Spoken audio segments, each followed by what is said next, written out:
Vous dites maintenant que William Branham a présenté au monde du message un démon.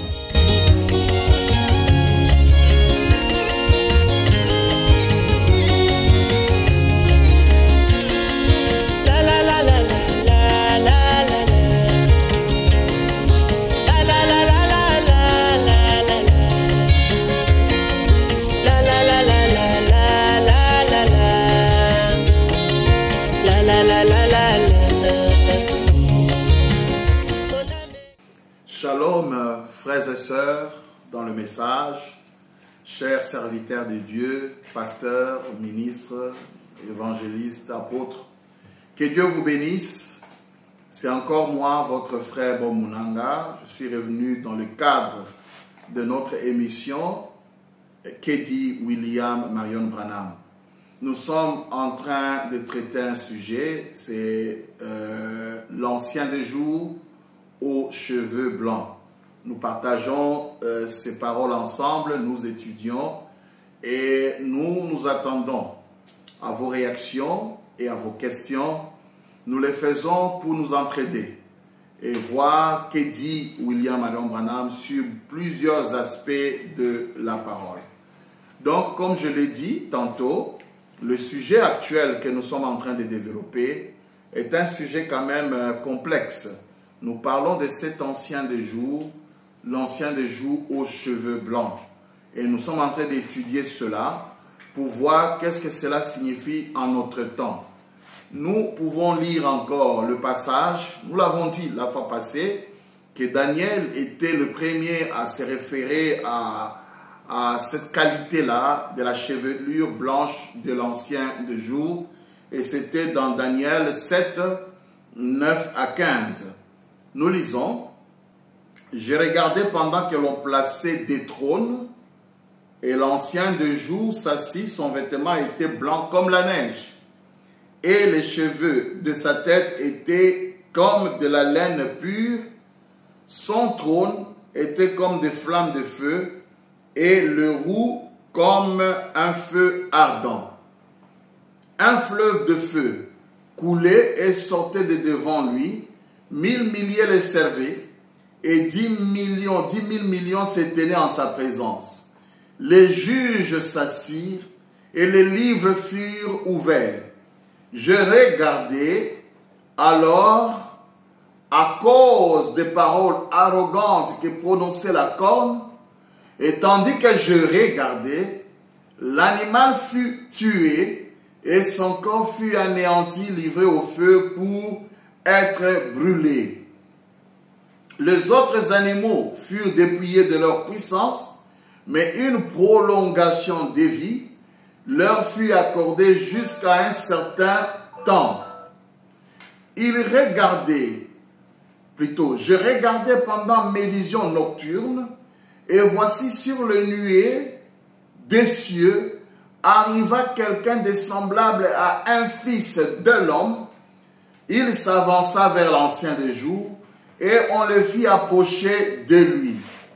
On lui donna la domination, la gloire et le règne, et tous les peuples, les nations et les hommes de toutes langues le servirent.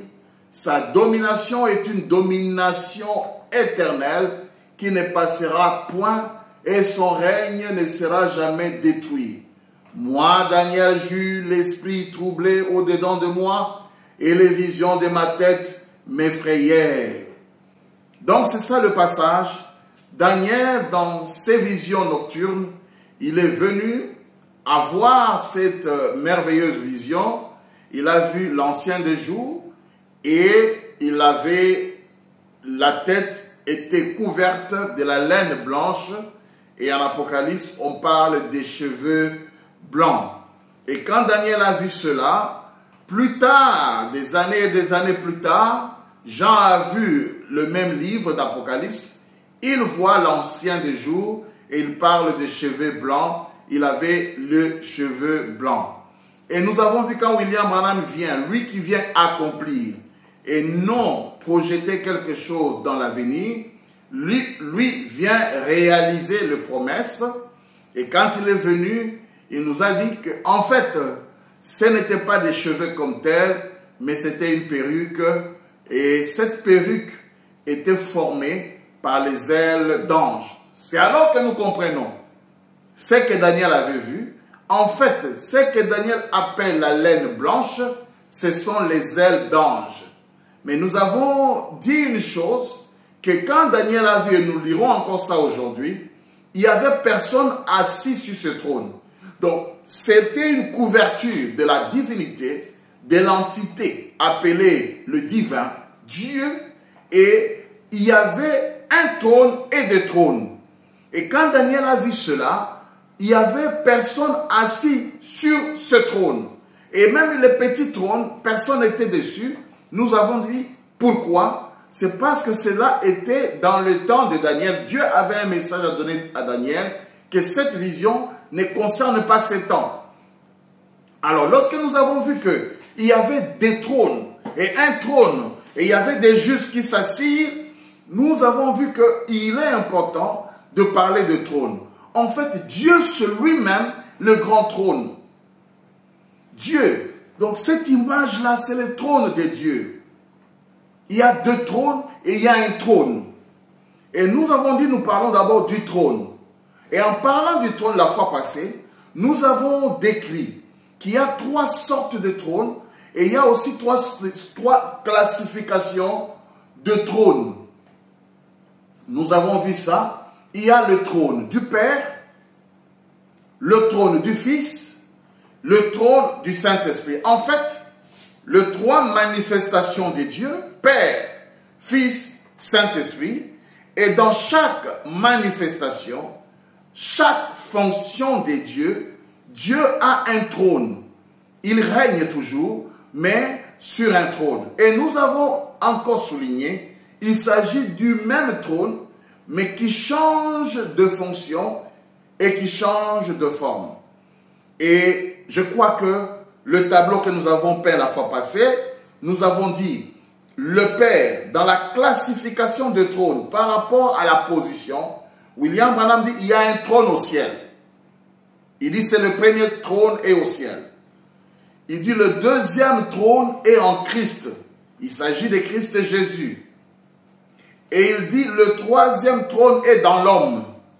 Et nous avons voulu voir quel homme s'agit-il. Alors ça c'est par rapport à la position. Il dit c'est au ciel. Et là quand il dit le trône au ciel, nous voyons directement le Père. Le trône en Christ, le deuxième trône, nous voyons la deuxième fonction. Nous voyons le Fils. Et le trône dans l'homme, nous voyons la troisième fonction du Saint-Esprit. Nous voyons le Saint-Esprit. Et dans la classification par rapport au titre ou au travail, ou au titre toujours, le trône au ciel, c'est ce que nous appelons le trône du Père. Et nous avons étudié le trône du Père. Et c'est ce que nous appelons le trône du jugement par rapport à la fonction. Quand il est sous forme du Père, c'est ça le trône du jugement. Et après, dans la deuxième fonction, nous avons le trône en Christ, c'est le trône du Fils. Et après, quand on arrive au Saint-Esprit, c'est là où nous devons avoir le trône de David. Par rapport à la fonction, donc, trône du Père, c'est le trône du jugement. Trône du Fils, c'est reconnu comme le trône de la miséricorde. Et trône de David, c'est le trône de la royauté. Alors, ce trône, quand je dis ce sont le trône, ce n'est pas qu'il y a plusieurs trônes, c'est le même trône qui se manifeste suivant les fonctions, suivant la nature du ministère du travail qu'il doit exercer à telle ou telle autre période. Et nous avons vu avec vous que le trône du Père, qui est le trône du jugement, c'est Dieu le grand esprit. Et tout était en lui, le grand esprit. Et ce grand esprit, c'est ça le trône du jugement. Mais le premier jugement s'est révélé sur la terre. La première fois qu'il y a eu manifestation du trône du jugement, c'était en Éden. C'est là où nous allons parler, que ce trône se reflète. Ce trône se projette sur la terre. Ce trône du jugement.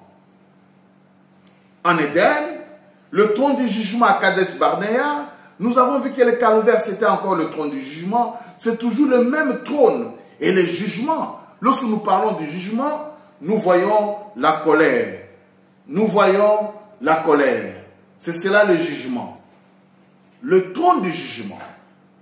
Et alors, aujourd'hui, donc, nous allons continuer parce que nous avons parlé longuement du trône du Père et nous avons vu avec vous ensemble par la grâce de Dieu comment ce trône s'est reflété sur la terre. Et aujourd'hui, nous voulons maintenant parler du deuxième trône qui est en Christ, que nous allons appeler le trône de miséricorde ou le trône du pardon. Voilà. C'est ce que nous allons voir aujourd'hui ensemble. Nous avons vu que le calvaire était aussi le trône du jugement. Nous avons vu que la maison de Dieu, là où nous allons prier, c'est aussi le trône du jugement. Nous avons vu la chair, là où les prédicateurs se tiennent pour prêcher. C'est aussi le trône du jugement. Nous avons vu tout ça par la grâce du Seigneur. Et aujourd'hui, nous voulons voir le trône de la miséricorde. Le trône de miséricorde, c'est quoi? Alors la parole nous dépeint, nous décrit ce que c'est le trône de miséricorde. C'est ici encore que nous allons ressortir réellement que c'est seulement le même trône, mais qui change de fonction. Nous allons lire dans Apocalypse chapitre 4, troisième partie, prêché le 8 janvier 65. Nous commençons à partir du paragraphe 48.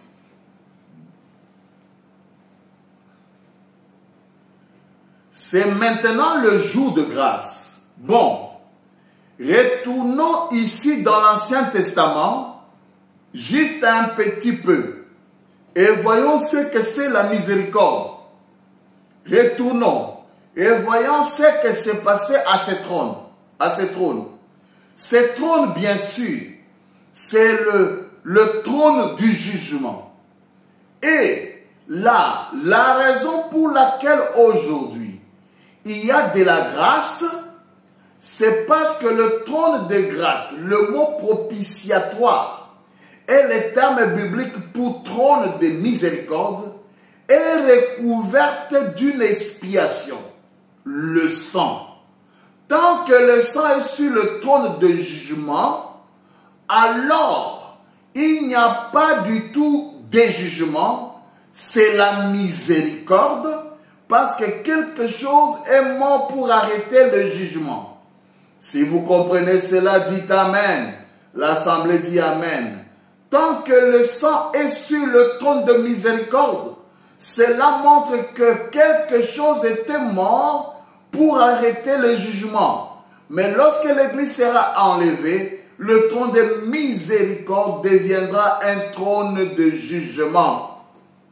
Nous pouvons encore lire dans la puissance de la décision, prêché le 7 octobre 55, à partir du paragraphe 30. Lorsqu'un homme passait derrière le voile intérieur, le deuxième voile, il était caché du monde. Les rideaux tombaient tout autour de lui. Et lorsque nous pouvons nous perdre en Jésus-Christ, peu importe ce qu'est notre dénomination, ces choses-là ne vous dérangent plus. Vous êtes tout simplement perdus en Christ. Peu importe ce que le foule qui braille tout autour vienne dire, vous êtes perdus en Christ. Amen. C'est là que la gloire de la Shekinah, de la lumière, cet halo, cette petite boule de feu qui va derrière l'autel, descendant et se placer sur le trône de miséricorde, là où s'est trouvé le sang. Et là, cette lumière éclairait la pièce.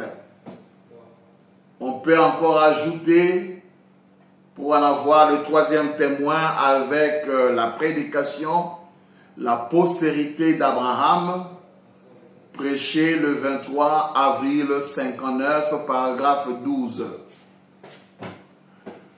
Faisons cela après que nous aurons lu et étudié la parole pendant le prochain 45 minutes. Prions. Ô Seigneur, c'est une grâce qui est d'entrer dans la présence de Dieu et nous savons que tu écoutes car tu as promis que tu le ferais et nous sommes si heureux de savoir que nous avons un Sauveur qui est le seul médiateur entre Dieu et les hommes, qui est à la droite aujourd'hui pour intercéder sur base de notre confession tout ce que nous devions confesser que Jésus a fait pour nous. Tu es donc là pour l'accomplir. Il y a un sacrifice sanglant aujourd'hui sur le trône de miséricorde. Et nous sommes si heureux de savoir que nous avons le droit de nous en approcher. Car lorsque nous venons à Dieu, nous devons venir avec assurance. Non pas parce que nous pensons que nous le méritons, mais parce que nous avons été invités à venir par le Seigneur Jésus qui a dit « Tout ce que vous demanderez au Père en mon nom, je le ferai. » Et comme c'est parfait. Voilà. Donc, quand il y a le sang, j'ajoute encore une écriture. Sans argent, sans rien payer, du 2 août 59, paragraphe 23. Que Dieu ait pitié de nous, frères. Dans cette vie, j'aimerais mener une vie telle que, et c'est mon désir, je saurais dans mon cœur même la moindre tristesse qu'il éprouverait, si je devrais faire quelque chose qui l'attristerait, que je sois à même de les ressentir juste aussitôt après. Vous voyez, son absence, n'en parlons pas. Je ne veux pas être ici quand il ne sera plus ici. Je vais être parti en ce moment-là, oui, messieurs, car il n'y a plus du sang sur le trône de miséricorde. Il y aura des ténèbres, de la fumée, ainsi que de l'obscurité. L'avocat ne sera plus là dans le sanctuaire pour plaider notre cas. En ce moment-là, savez-vous ce que disent les Écritures? Les sanctuaires étaient remplis de fumée. Il n'y a plus de sang sur le trône de miséricorde. C'est alors le jugement. Il y a tant d'écritures, il y a tant d'écritures. Prenons encore Apocalypse chapitre 4, première partie. Oui, nous allons prendre comme ça et aller ensemble, lisons, parce que j'espère que vous comprenez déjà la différence entre le trône de miséricorde et le trône de grâce. C'est le sang qui est l'élément capital qui fait la différence. Apocalypse chapitre 4, première partie, du 31 décembre 1960, nous sommes au paragraphe 168. Nous lisons. Remarquez le trône. Il était assis sur le trône. Il n'était plus là au milieu de chandeliers à ce moment-là sur la terre. L'enlèvement avait déjà eu lieu. Il était dans la gloire, assis sur son trône. J'aimerais que vous remarquiez la suite. Nous verrons cela même au chapitre 5. Ce n'était pas le trône de miséricorde. Ce n'était plus le trône de miséricorde. C'était le trône de jugement. Ce n'était pas le trône de grâce. C'était un trône de jugement, car de là sortait du feu, des éclairs et des tonnerres. Donc lorsque vous voyez le feu, vous entendez parler des éclairs, vous entendez parler des tonnerres, ce n'est plus le temps de miséricorde. Il dit, ce n'était plus cela. La miséricorde était terminée. L'âge de l'Église était terminé. Que celui qui s'essuie encore, que celui qui est juste pratique encore la justice, que celui qui est saint se sanctifie encore. Ce n'est plus un trône de miséricorde. Ce soir, le sang est sur le trône. Et c'est un trône de miséricorde pour chaque pécheur qui cherche la miséricorde. Mais, en ce jour-là, ça ne sera pas alors un trône de miséricorde. Ça sera le trône du jugement où sera assis un Dieu en colère. Ou si le juste est sauvé avec peine, que deviendront les pécheurs et l'impie? Même quand il entrera dans le nuée de la gloire, les montagnes chercheront une place pour se cacher. Où allons-nous rester? Alors, oh précieux et ces flots. Regardez, bien-aimés, pour la petite histoire que vous connaissez, dans l'Ancien Testament, il y avait une date d'expiation.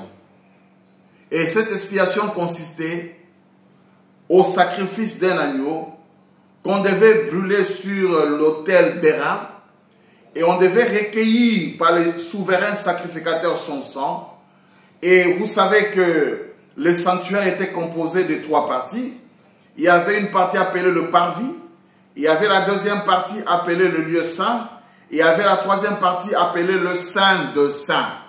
Et dans le Saint de Saints, il y avait ce qu'on appelle l'arche de l'alliance, là où il y avait les tables de la loi, et là où il y avait aussi ce qu'on appelle le propitiatoire, et avec 2 chérubins au-dessus. C'est là que la gloire de la Shekinah descendait.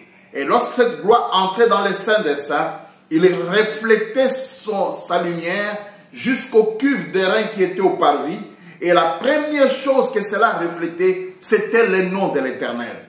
Et alors, maintenant, le souverain sacrificateur, tout le monde ne pouvait pas entrer là-bas.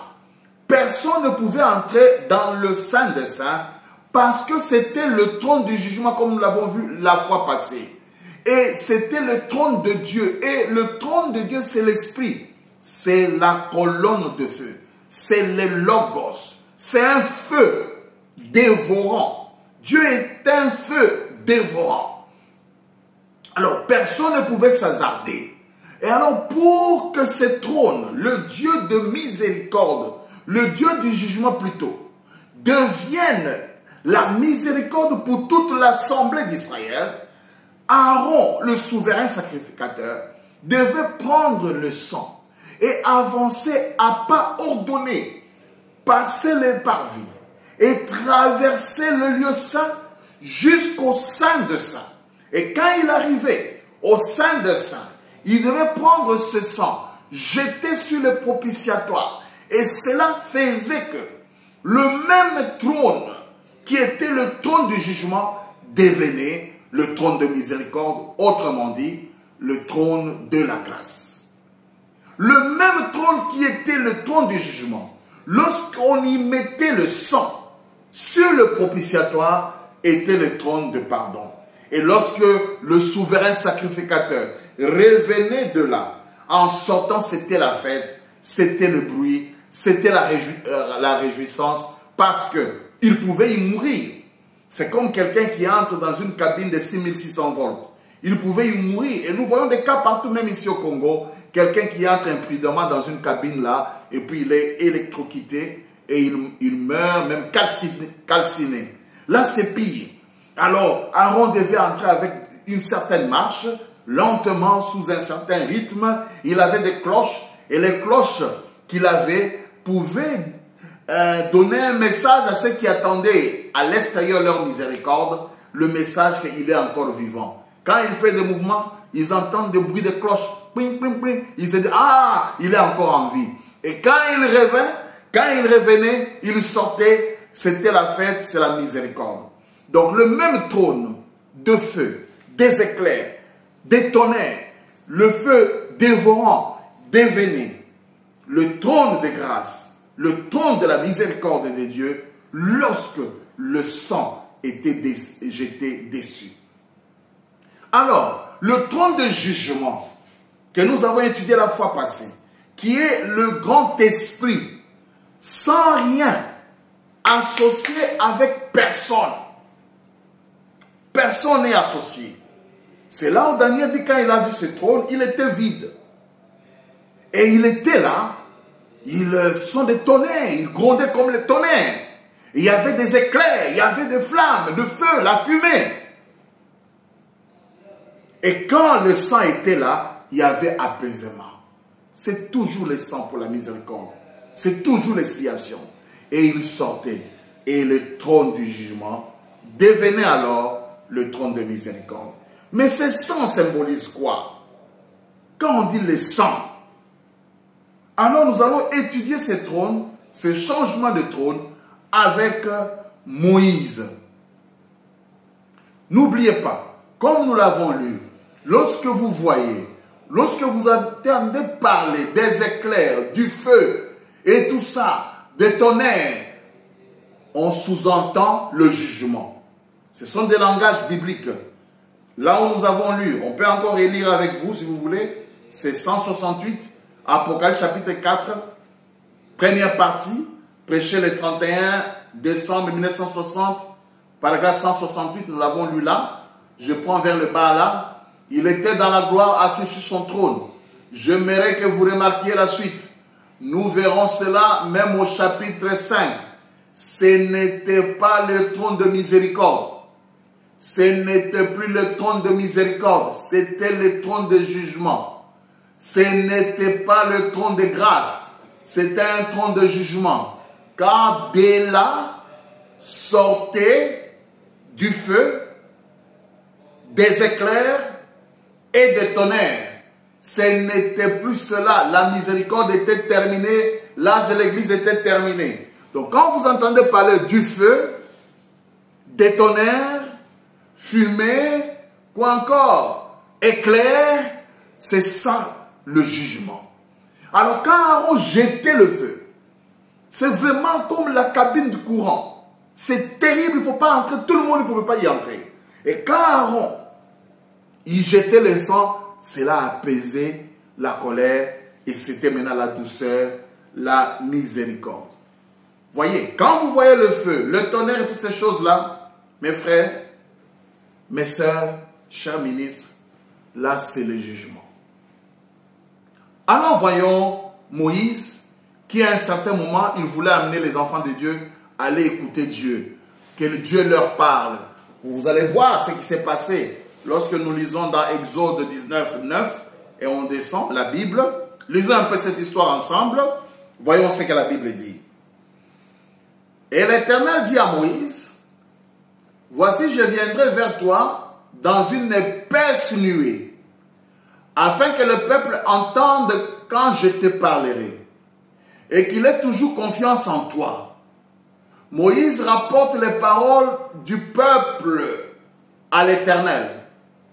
Et l'Éternel dit à Moïse, parce que les gens voulaient, les Hébreux voulaient aussi entendre Dieu parler, hein, pour la petite histoire, les Hébreux disaient à Moïse, mais écoutez, toi Dieu te parle toujours, nous voulons aussi l'entendre nous-mêmes, hein, qu'il nous parle quand même, que nous-mêmes nous le voyons.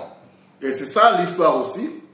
L'Éternel dit à Moïse, va vers le peuple, sanctifie-les aujourd'hui et demain, qu'ils lavent leurs vêtements, qu'ils soient prêts pour le 3e jour, car le 3e jour, l'Éternel descendra aux yeux de tout le peuple sur la montagne de Sinaï. Verset 12.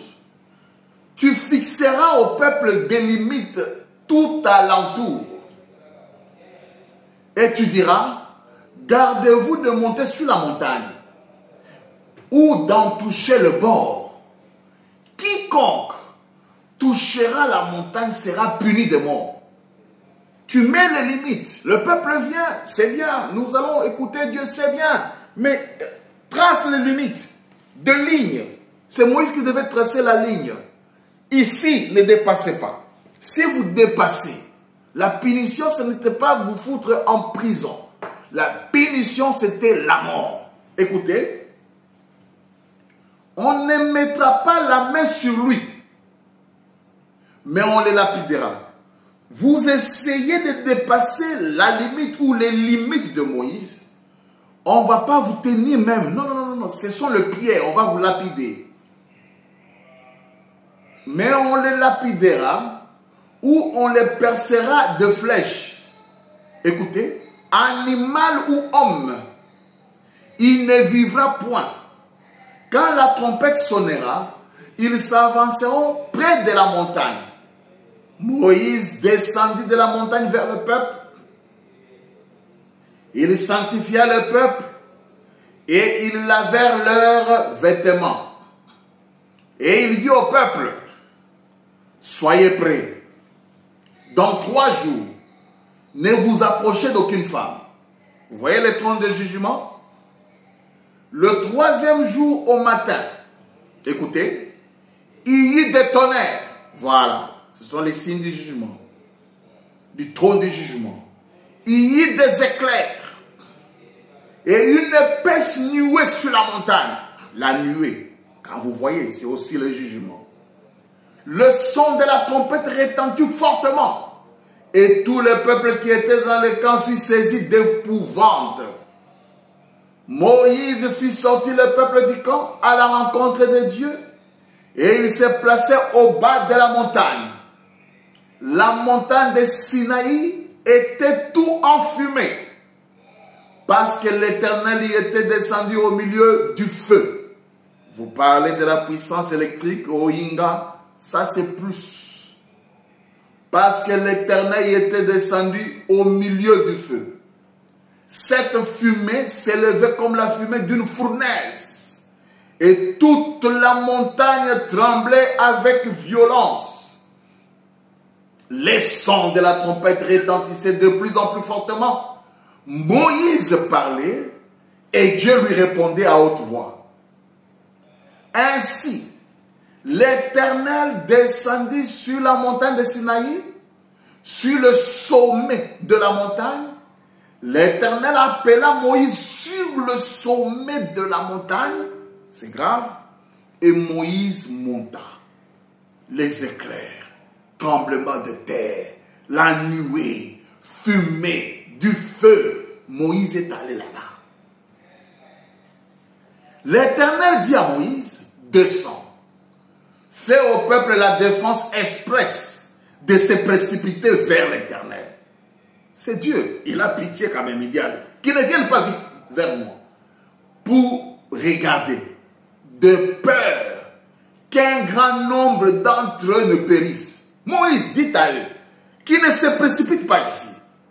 Mais toi tu montes, mais les autres là, qui ne viennent pas, que les sacrificateurs qui s'approchent de l'Éternel se sanctifient aussi, de peur que l'Éternel le frappe de mort.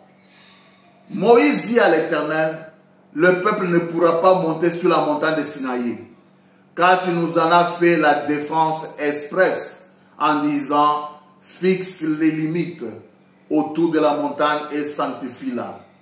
L'Éternel lui dit, va, descends, tu monteras ensuite avec Aaron, mais que les sacrificateurs et le peuple ne se précipitent point pour monter vers l'Éternel, de peur qu'il ne le frappe de mort.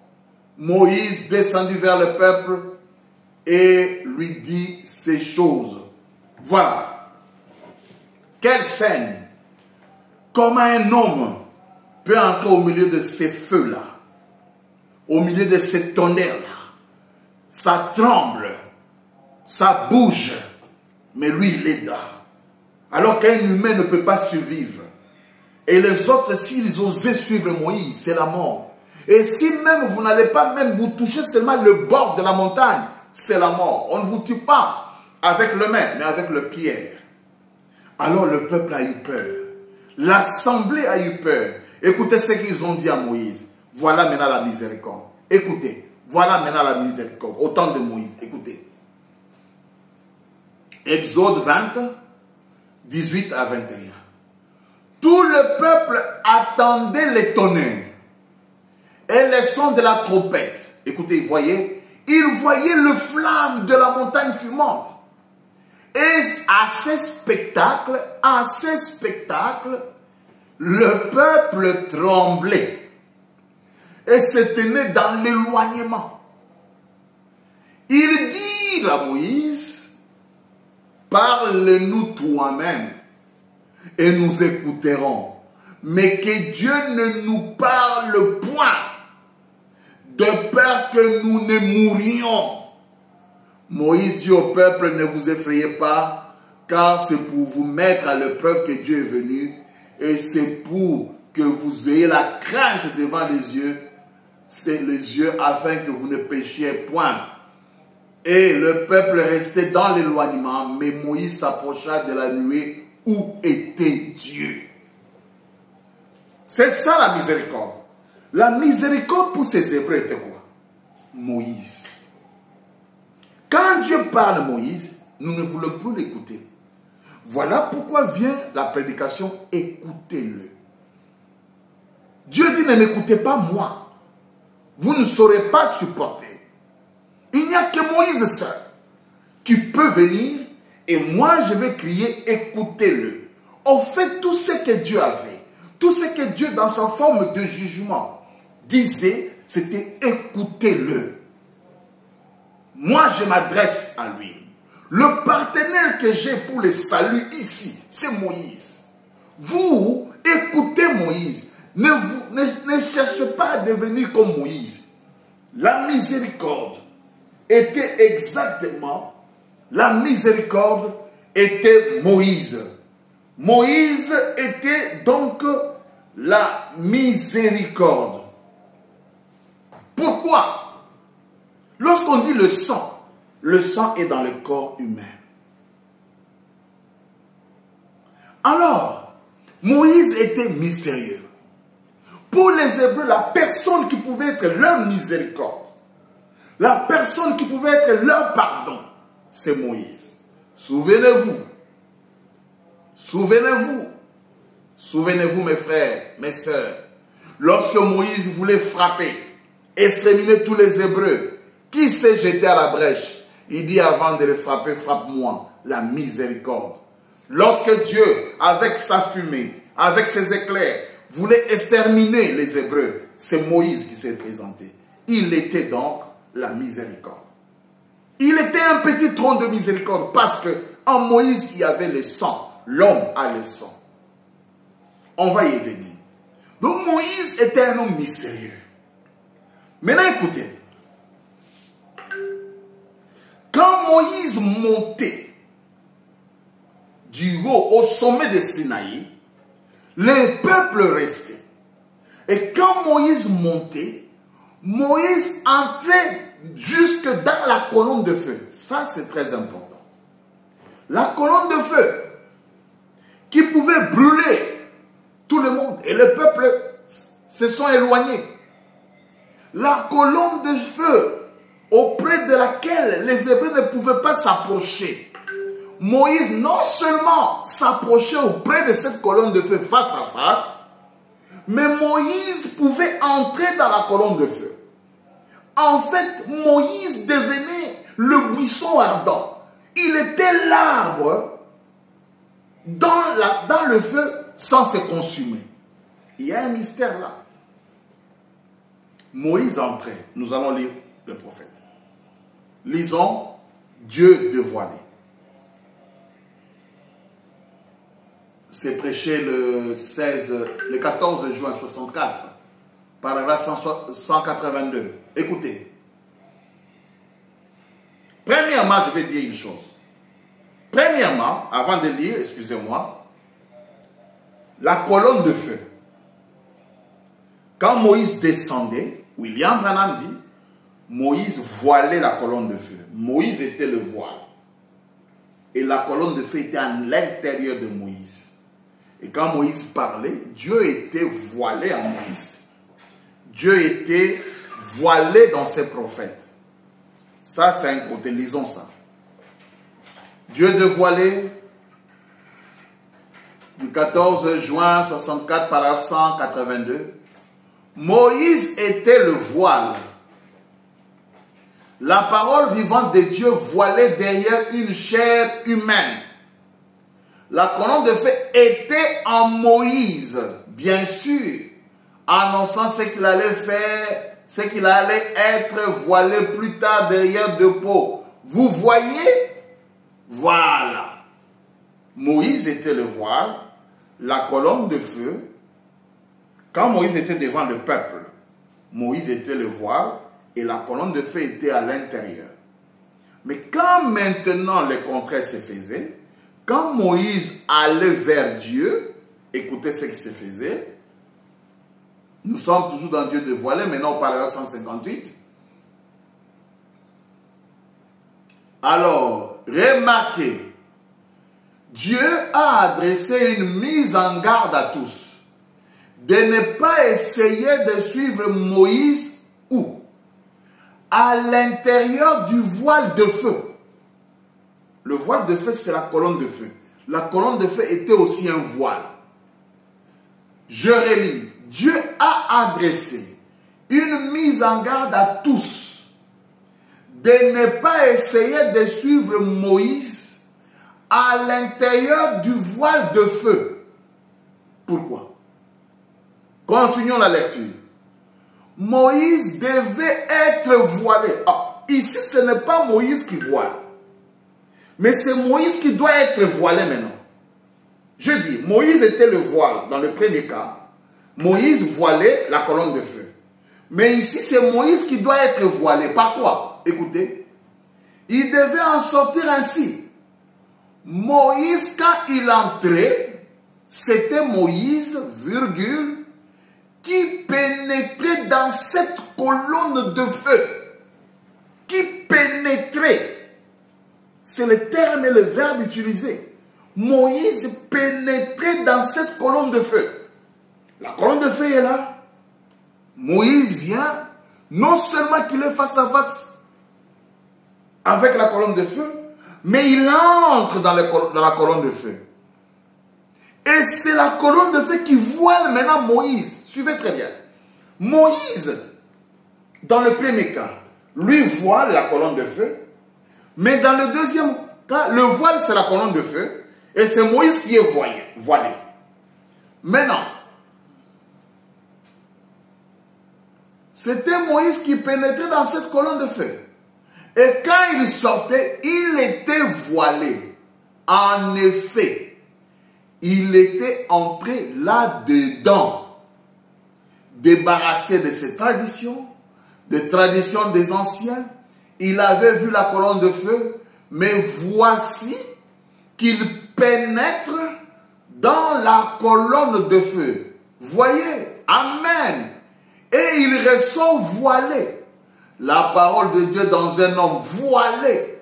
Le voici qui sort en marchant. Oh là là, je peux le voir. Il a adressé une mise en garde que personne d'autre ne s'avise d'essayer. Personne ne peut imiter cela.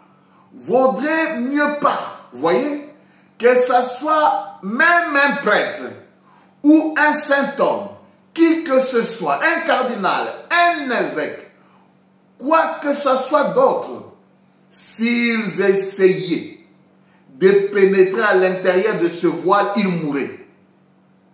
Dieu les avait mis en garde. Nous n'accepterons aucune imitation. Rien que Moïse pouvait entrer dans ce voile de la colonne de feu. Personne. Écoutez, tout celui, d'ailleurs, tu ne vas pas même t'approcher. En t'approchant seulement, tu es brûlé, calciné. Je vous dis que c'est plus que 6600 volts. C'est plus que de l'électricité.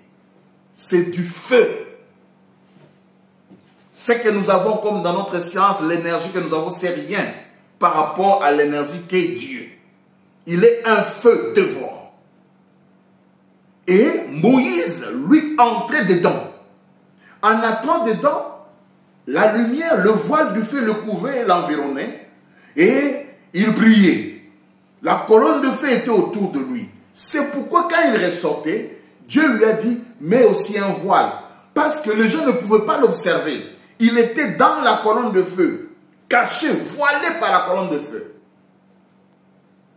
D'un côté, c'est Moïse qui voile la colonne de feu. De l'autre côté, c'est la colonne de feu qui voile Moïse. Et Dieu a dit que personne n'aille suivre Moïse.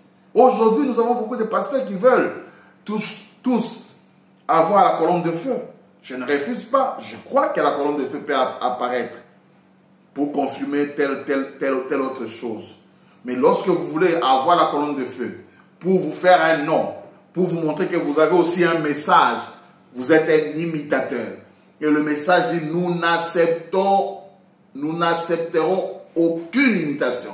Je relis l'endroit. S'ils essayaient de pénétrer à l'intérieur de ce voile, ils mourraient. Combien de gens sont morts aujourd'hui? Dieu les a mis en garde. Nous n'accepterons aucune imitation. La colonne de feu vous est apparue, gloire à Dieu, on ne peut pas douter à ça. Merci, c'est une bonne expérience, mais quel est le message que vous apportez? Est-ce que vous voulez vous faire passer pour un autre messager?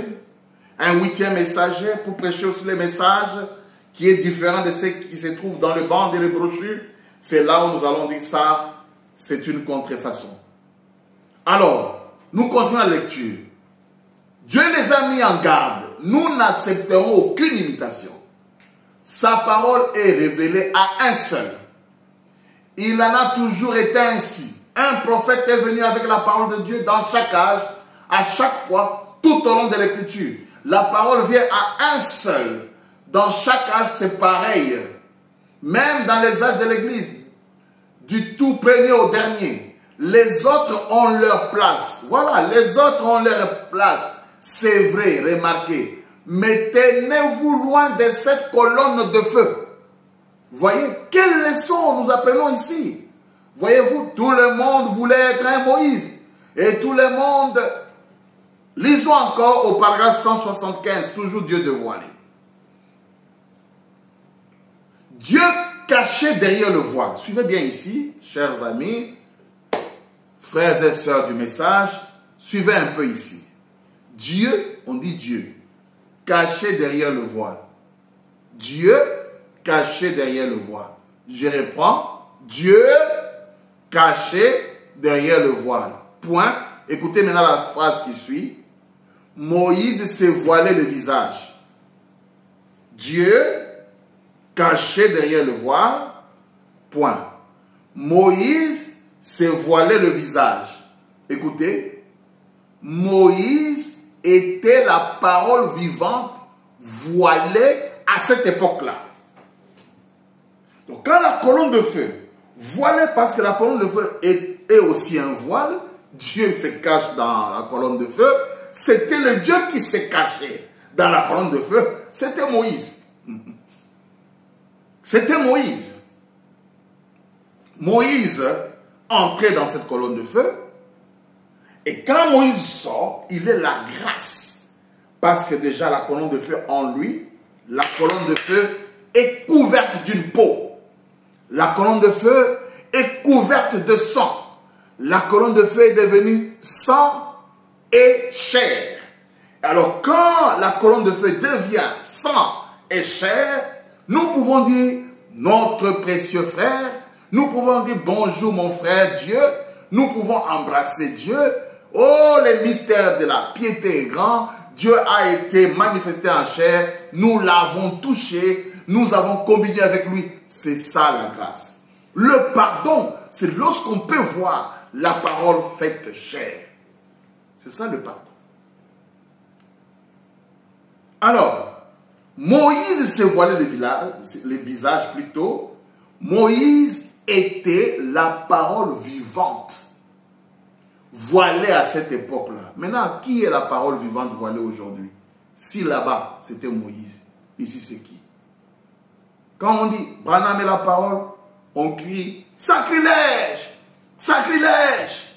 Mais quand on dit que Moïse était la parole vivante voilée, la parole vivante voilée à cette époque-là. Ailleurs, il dit que Moïse était le Messie de ce temps-là. Quand on dit Branham est le Messie, idolâtrie, voilà. Maintenant, il dit, Moïse s'est voilé le village, Moïse était la parole vivante voilée à cette époque-là. Les gens ont vu cette colonne de feu. Ils ont dit, maintenant nous sommes convaincus. Vous voyez? Que Moïse parle, voilà. Et Dieu dira, écoutez-le. Parce que moi, vous ne pouvez pas m'écouter. Mes tonnerres, mes tremblements de terre, le feu, ça va vous exterminer, ça va vous tuer. Alors écoutez-le, écoutez-le. Voyez, que Moïse parle, voyez, que Dieu ne parle pas de peur que nous ne mourions. Moïse, écoutez encore, est entré directement dans cette colonne de feu. Voyez, Moïse est entré directement dans cette colonne de feu. Donc Moïse entrait dans la colonne de feu. Précieux frères, précieuses sœurs, est-ce que Moïse s'est brûlé quand il est entré dans la colonne de feu? Et quand Moïse est entré dans la colonne de feu, Moïse ressortait. Quand il ressortait, il était brûlé, calciné. Non, il n'était pas calciné. Mais quel est ce mystère? C'est le buisson ardent. Moïse a vu un arbre environné de feu, mais qui ne se consume pas. Et un arbre représente toujours un homme. Et Moïse, maintenant, pour les Hébreux, représentait cet arbre. Parce que lui pouvait entrer là où, dans l'essence même de Dieu. Je ne veux pas dire au sein du Père. Je ne veux pas précipiter les choses. Moïse était 16 éléments chimiques. Même pas glorifiés. Mais comment les 16 éléments chimiques peuvent entrer dans le cœur de la colonne de feu sans être brûlés? On ne sait même pas combien de temps il pouvait passer dans la colonne de feu. Il entrait là, excusez-moi, la fois passée, il est entré là, et il a tellement traîné là, en bas ici, les gens ont fait le veau d'or. Mais lui, il était là, à l'intérieur, en train de causer avec Dieu, dans la colonne de feu. Il n'a jamais brûlé. N'est-ce pas là le type de je viens du Père et je retourne au Père? Le 16 éléments chimiques, bien qu'il ait retourné dans la colonne de feu, mais ces 16 éléments existaient. Moïse n'était pas décomposé. Moïse était là, son physique était là, dans le feu. Il était bel et bien là. Et quand il sortait, et quand il se mettait à descendre, quand il descendait, alors qu'est-ce qui se faisait? Il commençait à briller parce que jusque-là, Dieu maintenant voilait les choses. Il y avait la colonne de feu sur son visage. Les gens ne pouvaient plus l'examiner. Et alors Dieu a dit à Moïse, prends un voile. Quand tu parles, couvre-toi. Pourquoi? Dieu cachait quelque chose. Il était voilé dans la colonne de feu. Donc le Dieu qui était caché au peuple ou devant le peuple, c'était Moïse. Pour eux à cette époque-là, le Dieu voilé et qui devait être dévoilé à leur époque, c'était Moïse. Alors, Moïse allait dans le trône du jugement qui était, c'était lui en miniature l'accomplissement d'un fils de l'homme qui va là où il y a le trône du jugement pour prendre la domination. Il s'approchait que Daniel avait vu en type. Moïse allait là-bas, entrait même là-bas et s'asseyait et causait avec Dieu et ressortait. Et en ressortant, Moïse était la grâce, était le trône de miséricorde. Et en ce moment-là, lorsqu'il dit écoutez-le, c'est ça la miséricorde. Vous ne pouvez pas m'écouter moi, Dieu, dans ma forme esprit. Vous ne pouvez pas m'écouter moi, Dieu, avec la fumée, les éclairs, les tonnerres, mais écoutez-le. C'est pourquoi nous avons lu à 165, 166, toujours Dieu dévoilé. Écoutez, c'est vrai. 161, chacun d'eux, il suivait bien tant qu'il suivait. Mais quand l'un d'eux a essayé de se lever, écoutez, c'est ça. Vous pouvez avoir la colonne de feu, mais si vous essayez de vous élever et de prendre la position que Dieu avait donnée à Moïse, ah, là c'est un problème. Écoutez, qui avait été prédestiné, établi pour ce travail, il a essayé de la prendre et le feu est descendu. Il a ouvert la terre et les a engloutis d'un coup. Voyez, faites attention. Ça c'est Branham qui dit, voyez, soyez simplement un bon chrétien de Dieu, rempli de piété, qui croit la parole, voyez, tenez-vous loin de cette colonne. Quelle leçon! Donc, Moïse entrait dans la colonne de feu, et la colonne de feu entrait en Moïse. Je crois que c'est clair jusque-là. Je vais chercher une écriture pour que nous puissions comprendre ce qui s'est passé là.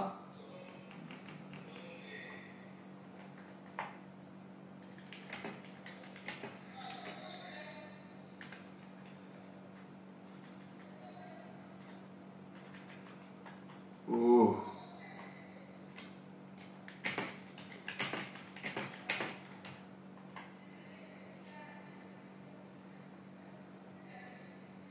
Voilà.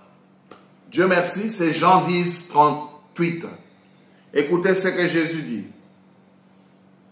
Mais si je le fais, quand même vous ne me croyez pas, croyez à ses œuvres, afin que vous sachiez et reconnaissiez que le Père est en moi et que je suis dans le Père. Le Père est en moi et moi, je suis dans le Père. Revenons, parce que je veux que nous puissions comprendre quelque chose ici. Revenons. Quand Moïse venait vers les Hébreux, c'était la colonne de feu en Moïse. Quand Moïse parlait avec les Hébreux, c'était la colonne de feu en Moïse. C'était la miséricorde. Moïse était leur frère. Il dormait avec eux. On pouvait même le critiquer. C'était le pardon. Et quand Dieu voulait frapper, Moïse s'interposait. C'était le pardon. C'était la grâce. Mais quand Moïse allait maintenant loin du peuple, lorsqu'il allait sur la montagne, c'était maintenant Moïse dans la colonne de feu. Le Père est je suis dans le Père est à moi. Ça se passe dans des temps différents. À un certain moment, lorsque le trône de grâce ou de jugement vient dans un homme, c'est le trône de miséricorde. Sur la terre et au ciel, c'est l'homme dont le trône de jugement, c'est toujours la miséricorde. Lorsque Dieu s'associe à un homme, c'est ça le pardon. Je suis dans le Père et le Père est en moi. L'association. Moïse monte sur Sinaï et entre dans la colonne de feu. Et la colonne de feu se referme. Il parle avec Dieu. Il sort. La colonne de feu entre dans Moïse et Moïse vient devant le peuple. Dieu a dit ceci. Dieu a dit ceci. Dieu a dit ceci. Le Dieu dont il parle est en lui. Et quand il va là-bas, lui, il est maintenant dans Dieu. Et quand Dieu descend sur la terre, il est le Fils. Et quand le Fils rentre, il est dans le Père. Et c'est ça le mystère de la roue dans la roue. Le contenu est devenu le contenant. Voilà. Alors, donc, le trône de miséricorde, c'est le sang et la chair. Lisons l'histoire encore du petit Benjamin. William Branham l'a appelé quelque part, je crois, Johnny, mais ici il l'appelle Benjamin. Dans le Dieu puissant dévoilé devant nous. C'est du 29 juin 64, paragraphe 132. Écoutez très bien. Or, nous voyons que Dieu, au cours des âges, a toujours été recouvert de peau. Voyez-vous, Dieu se cache derrière un voile. Cela me fait penser à une petite histoire qui s'est passée dans le sud.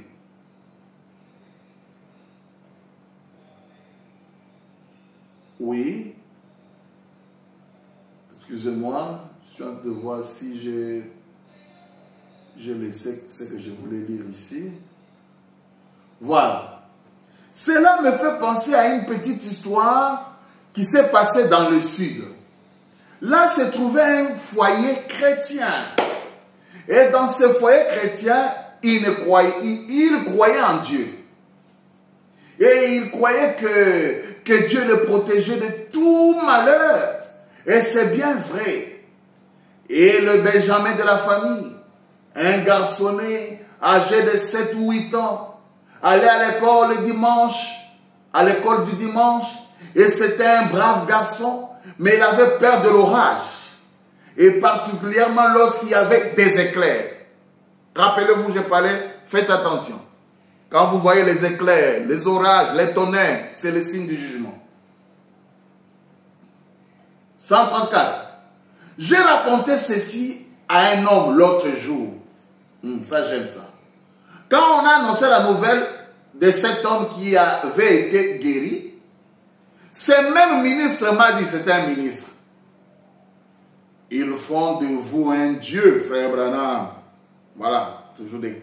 C'est l'incrédulité. Frère Branham, ces gens font de vous un Dieu.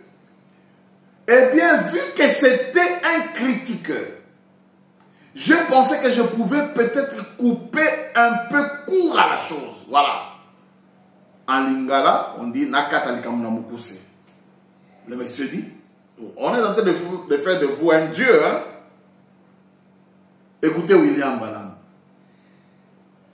Je pouvais peut-être couper un peu court à la chose, pas pour blesser, vous savez, mais simplement pour, j'ai dit, est-ce que le fait d'en être un s'éloignerait par trop de l'écriture? Voyez-vous? J'ai dit non, pas du tout. J'ai dit, parce que Jésus a appelé le prophète des dieux. Vous voyez? C'est exact, Dieu. Écoutez, ils disent, vous, mais vous autres, vous essayez de prendre la place des dieux.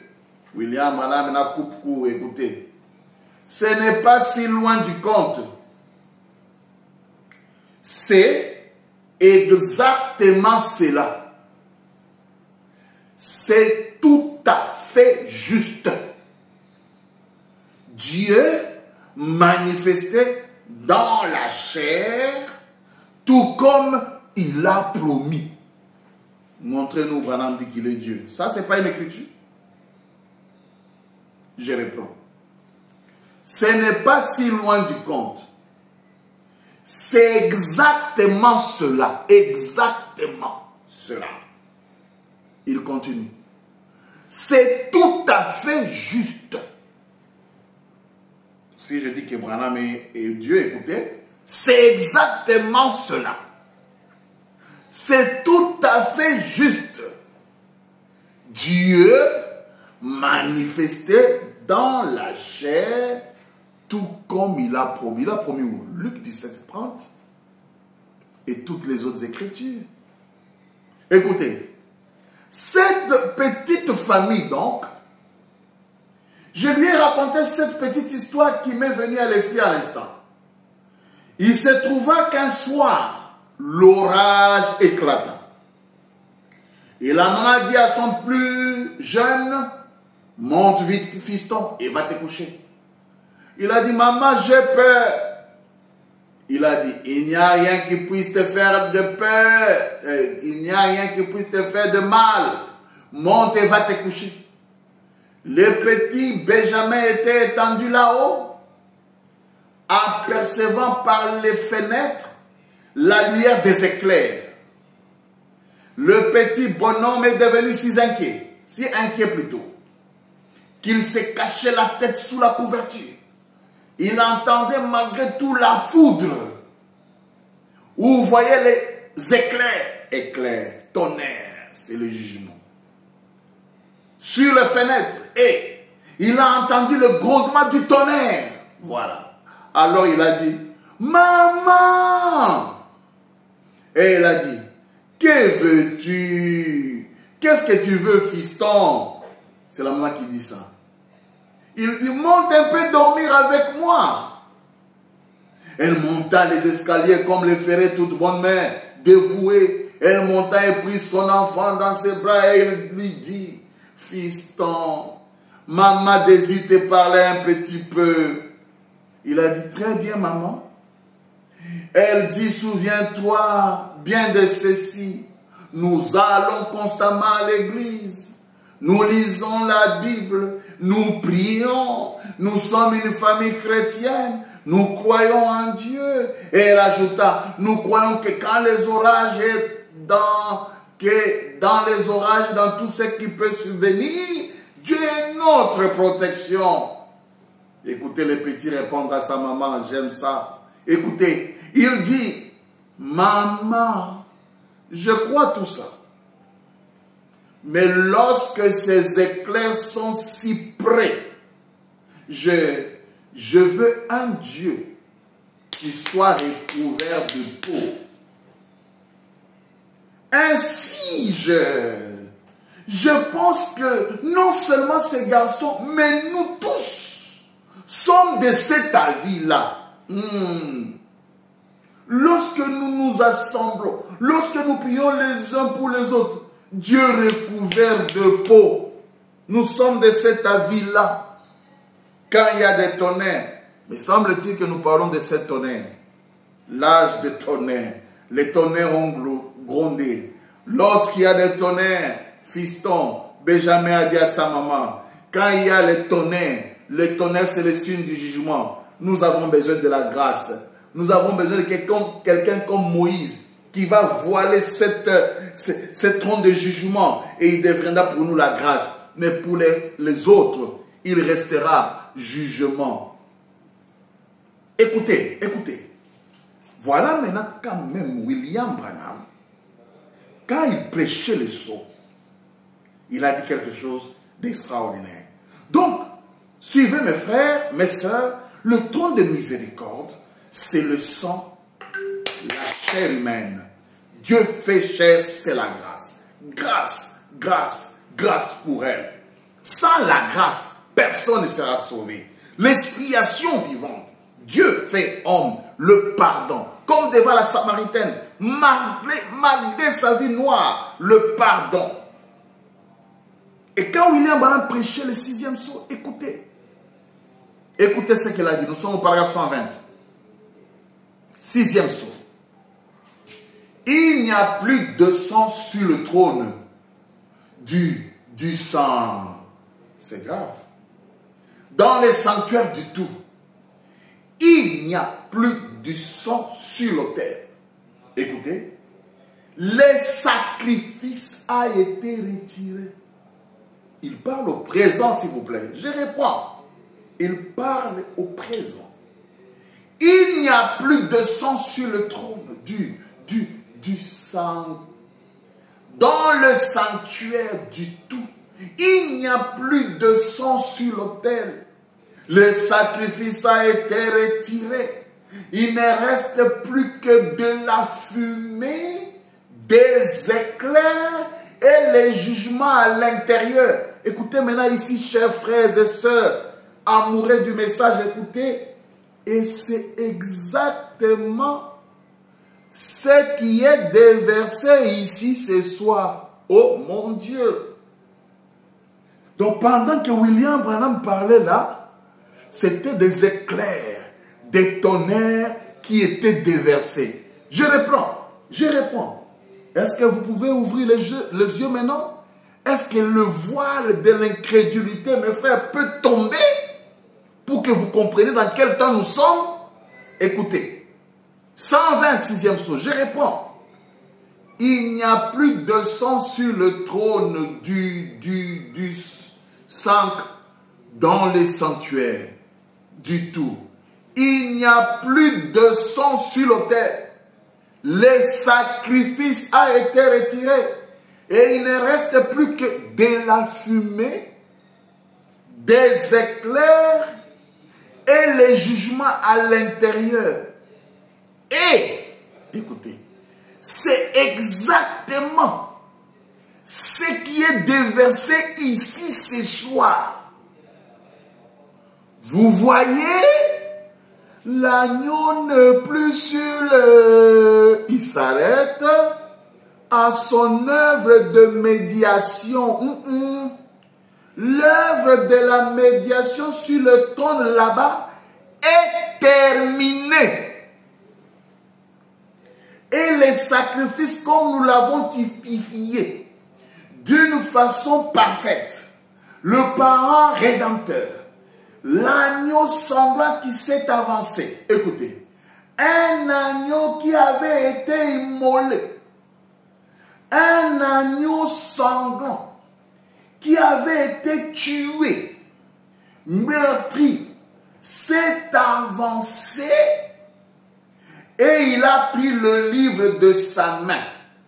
Voilà, les jours sont terminés. Maintenant, il vient réclamer ce qu'il a racheté. Amen. Rien que d'y penser, j'en frémis. C'est une forte déclaration pour ceux qui aiment le message. Une très forte déclaration. Je dis, lorsque vous entendez parler deux éclairs, deux fumées, c'est que c'est le jugement. Et nous avons dit, lorsque, nous allons voir, lorsque Jésus est monté, nous verrons ça. Il est monté, s'associer à ce trône, comme Moïse pouvait entrer dans la colonne de feu dans l'Ancien Testament. Jésus, la nuée l'a pris, déjà nous avons vu. Sur terre, c'était le Père dans le Fils. Au ciel, c'est le Fils dans le Père. C'est ça. Mais c'est la même divinité. C'est le même sacre qui change de disposition.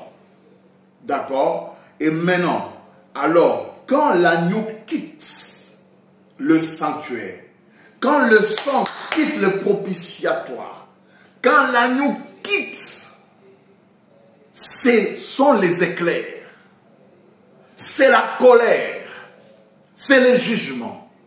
Et William Branham, c'est ce qui tombe exactement là dans Branham Tabernacle, quand il est en train de prêcher. Ce sont des tonnerres. Amen. Mais pourquoi les gens ne voient pas ces tonnerres? Pour le saint qui sont là dans Branham Tabernacle, il y a une chair humaine, il y a une miséricorde qui fait encore une expiation qui les garde. Mais pour le monde, pour la société, c'est le jugement qui avait déjà commencé à frapper la côte ouest. On va y arriver. Vous voyez? Écoutez. Donc, quand l'agneau quitte, quand le sang ne se trouve plus sur le propitiatoire, quand il n'y a plus de sang, ce sont les éclairs, le tonnerre, c'est la fumée, c'est le feu. William Branham dit, c'est exactement ce qui est déversé ici ce soir. Écoutez, il y a une succession d'événements, mes frères. Et William Branham le donne ici. Je relis encore pour que nous puissions saisir encore la pensée. Succession des événements. C'est quoi cette succession des événements? Écoutez. Il n'y a plus, c'est la même écriture, il n'y a plus de sang sur le trône du sang, dans les sanctuaires du tout. Il n'y a plus de sang sur l'autel. Le sacrifice a été retiré et il ne reste plus que de la fumée, des éclairs et le jugement à l'intérieur. C'est exactement ce qui est déversé ici ce soir. Vous voyez, l'agneau n'est plus à son œuvre de médiation. L'œuvre de la médiation sur le trône là-bas est terminée. Et le sacrifice, comme nous l'avons typifié d'une façon parfaite, le para-rédempteur, l'agneau sanglant qui s'est avancé, il s'avance d'abord, écoutez, un agneau qui avait été immolé, un agneau sanglant qui avait été tué, meurtri, s'est avancé, première opération. Il a pris le livre, deuxième opération, de sa main. Voilà, les jours sont terminés. Maintenant, il vient réclamer ce qu'il a racheté. Troisième opération. Amen. Rien que d'y penser, j'en frémis. L'agneau doit d'abord avancer.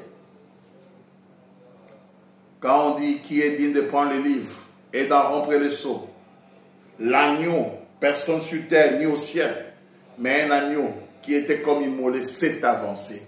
En s'avançant là, c'est le sacrifice. Dès que l'agneau s'élève pour s'avancer, mes frères, la miséricorde prend fin. Pour le monde en général. Dès que l'agneau quitte les sanctuaires et avance pour prendre les livres,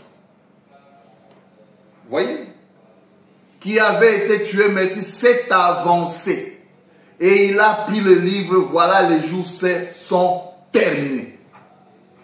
Dès qu'il s'avance pour prendre le livre, finit le temps de miséricorde. C'est ça le message. Quel que soit dit, il dit là quelque part, non, nous savons qu'il est encore sur le trône. Mais comment il peut encore être sur le trône du Père en train d'intercéder? Écoutez, la succession des événements. Nous lisons la brèche 299 à 301. Écoutons ce que William Branham dit. Vous parlez d'un jubilé, vous parlez d'un moment glorieux. Quand l'agneau s'est avancé, premier geste, vous voyez, les livres est même scellé dans le ciel, le mystère le sont. Vous dites, est-ce que mon nom y est? Je ne sais pas, je l'espère. Mais s'il y est, il a été écrit dans les livres avant la fondation du monde.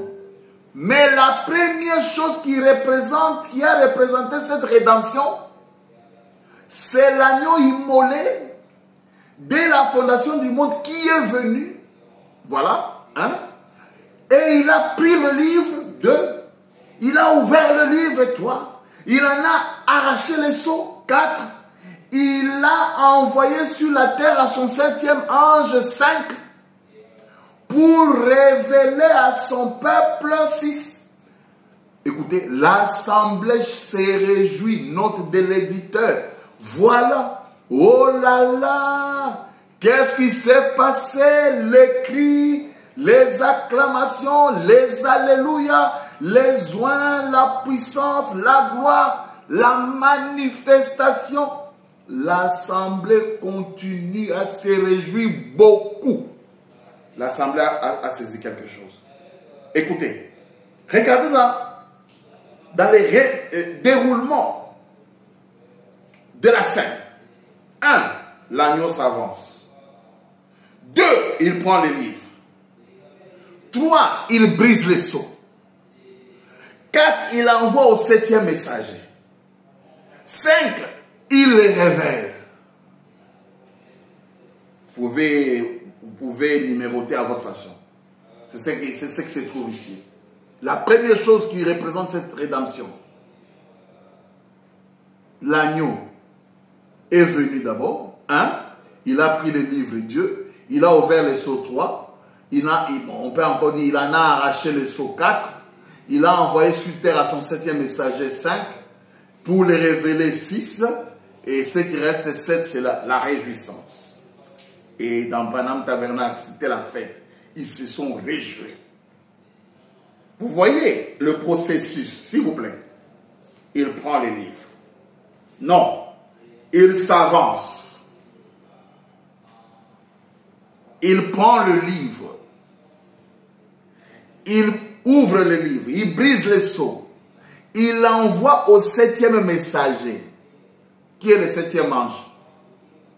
Donc, avant que le 7e messager ne prenne le sceau et commence à prêcher, c'est que cela sous-entend que l'agneau a déjà quitté le trône, il a brisé le sceau et il a envoyé. Et quand il quitte le trône et qu'il prenne le livre, déjà là, en quittant seulement le trône, c'est le sang, c'est le sacrifice qui a quitté le sanctuaire. Là, c'est le jugement qui règne. Et William Branham, maintenant, quand je prêche le 6e sceau, ce sont des éclairs. Vous voyez? Vous voyez, mes frères? Est-ce que vous voyez? Est-ce que vous pouvez voir? Il quitte. C'est absurde de voir le 7e ange avec le sceau en train de révéler le sceau. Et vous dites que Christ est encore sur le trône de miséricorde. Mais comment il peut être là? Comment le livre est arrivé entre ses mains? Parce que pour que le livre arrive, il faut que l'agneau quitte le trône pour s'avancer. Et quand il s'avance, c'est alors qu'il prend les livres. Quand il prend les livres, il brise les sceaux. Quand il brise les sceaux, il envoie au 7e ange et le 7e les révèle. Et maintenant, nous nous réjouissons. C'est ça, le processus. Je vais ajouter un élément. On commence à terminer. Un élément encore, capital. On termine par là d'ailleurs. L'agneau, avant de prendre le livre, doit absolument devenir le lion. Ce n'est pas l'agneau qui prend le livre, c'est le lion qui prend le livre. Parce que déjà, il quitte, quand déjà il s'élève, il y a transfiguration, il n'est plus agneau. Il vient maintenant comme lion. Lisons la brèche, 215. Écoutez. Et maintenant, l'agneau s'avance. Écoutez. Des médiateurs entre Dieu et les hommes qu'il était, il devient lion. Écoutez la suite, s'il vous plaît. Et quand il devient un lion, il prend le livre. Amen. Ce sont ses doigts. Dieu les détenait, le mystère, mais maintenant l'agneau arrive. Quand il devient lion, virgule, il prend le livre. C'est lui qui prend le livre. C'est les lions. Bien que c'est le même agneau. C'est pourquoi l'agneau et les lions, c'est le même être. L'agneau, c'est le lion, c'est l'agneau. Ça dépend des fonctions qu'il vient accomplir. Les lions, c'est l'agneau du 14e jour. C'est l'expiation vivante, mais c'est les lions. Parce qu'au temps de la fin, la mission qu'il vient, c'est le juge suprême. On ne peut pas avoir la photo du juge suprême et croire qu'il est encore sur le trône de miséricorde. Voilà.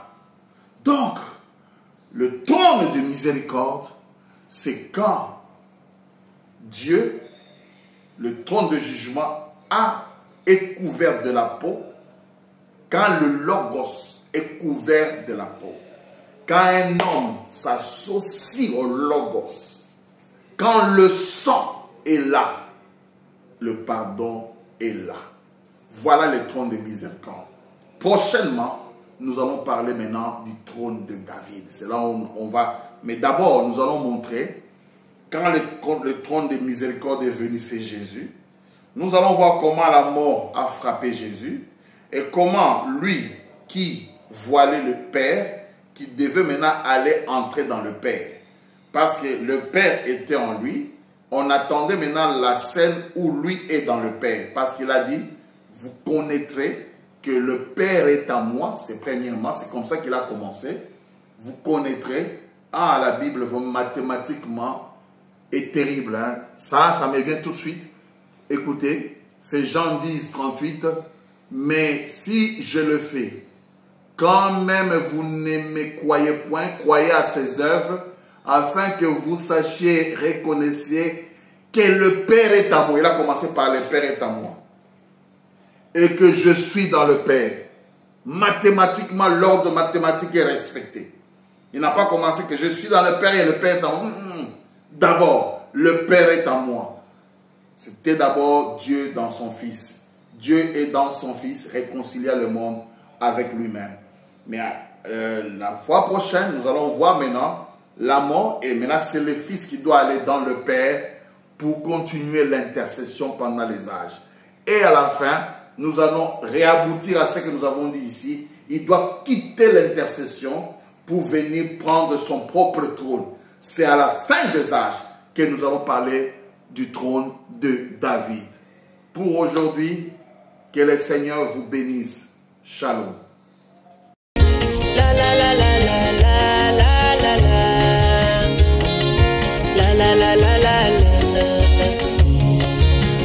On a m'écrit Alléluia, gloire à ton nom. On a m'écrit Alléluia, gloire à ton nom. Tu as projeté ton amour dans ma vie.